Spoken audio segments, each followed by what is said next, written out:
বিভিন্ন ধরনের ষড়যন্ত্র এবং চক্রান্ত হচ্ছে। আল্লাহ তাআলা যেন আমাদের এই বাংলাদেশের ভূখণ্ডকে সকল ধরনের ষড়যন্ত্র থেকে যেন হেফাজত করে, সেজন্য আল্লাহর কাছে আমরা দোয়া করছি। এবং একই সাথে অন্তর্বর্তীকালীন সরকারের কাছে আহ্বান করছি, শরীফ ওসমান হাদী ভাইকে যারাই গুলি করেছে তাদেরকে দ্রুত সময়ের মধ্যে তাদেরকে অ্যারেস্ট করতে হবে। দ্রুত সময়ের মধ্যে এই ঘটনার নেপথ্যে যারা আছে তাদেরকে খুঁজে বের করতে হবে। সেটা অন্তর্বর্তীকালীন সরকারের দায়িত্ব, রাষ্ট্রের নাগরিকের নিরাপত্তা নিশ্চিত করা।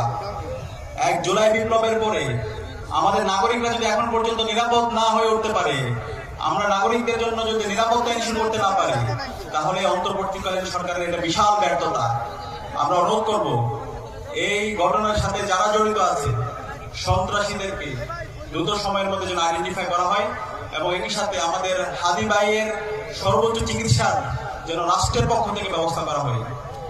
সম্মানিত উপস্থিতি, আজকে আমি যে ভূখণ্ডে দাঁড়িয়ে কথা বলছি, ফিরোজপুর, এই ফিরোজপুরের সাথে আমাদের আবেগ জড়িত।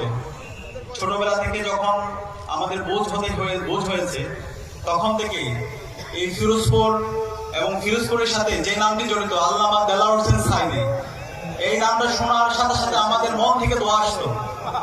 ছোটবেলা থেকেই আমরা আমাদের নয়নের মণি কোরআনের পাখি আল্লামা দেলাওয়ার হোসেন সাঈদী হুজুরের নাম শুনে শুনে বড় হয়েছি। ওনার যে আধিপত্যবাদের বিরুদ্ধে লড়াই, আগ্রাসনের বিরুদ্ধে যে ওনার লড়াই, ইনসাফের পক্ষে ওনার যে লড়াই, সত্যের পক্ষে যে ওনার লড়াই, সেটা দেখে আমরা উজ্জীবিত হয়েছি। আমাদের যখন বোঝ হয়েছে, বোঝ হওয়ার পর থেকে আল্লামা দেলাওয়ার হোসেন সাঈদী হুজুরকে আমরা সরাসরি দেখতে পারিনি। যখন বোঝ হয়েছে তখন আমরা খুনি হাসিনা আমাদের হুজুরকে অন্যায়ভাবে তাকে বন্দী করে রেখেছিল। তখন আমাদের স্বপ্ন ছিল আমরা তরুণরা বেঁচে থাকতে আল্লামা দেলাওয়ার হোসেন সাঈদীকে এই খুনি হাসিনার কারাগারে আমরা থাকতে দিব না। এবং সেই আলোকে 2012 সালে, 13 সালে, 14 সালে, 15-16 সালে যতগুলো আন্দোলন হয়েছে, প্রতিটি আন্দোলনে আমরা গিয়েছিলাম।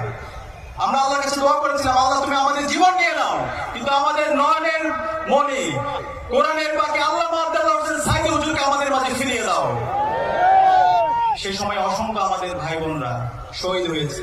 খুনি হাসিনা যখন 2013 সালের 28 ফেব্রুয়ারিতে আল্লামা দেলাওয়ার হোসেন সাঈদী হুজুরের বিরুদ্ধে অন্যায় রায় দিয়েছিল, সেই রায় পরবর্তী সারা বাংলাদেশের 64টি জেলায়, টেকনাফ থেকে তেঁতুলিয়া, প্রত্যেকটা প্রান্তরে মুক্তিকামী ছাত্র জনতা রাস্তায় নেমেছিল। একদিনে 200 এর অধিক আমাদের ভাই বোন শহীদ হয়েছিল। হাজার হাজার মুক্তিকামী ছাত্র জনতা গাজী হয়েছিল।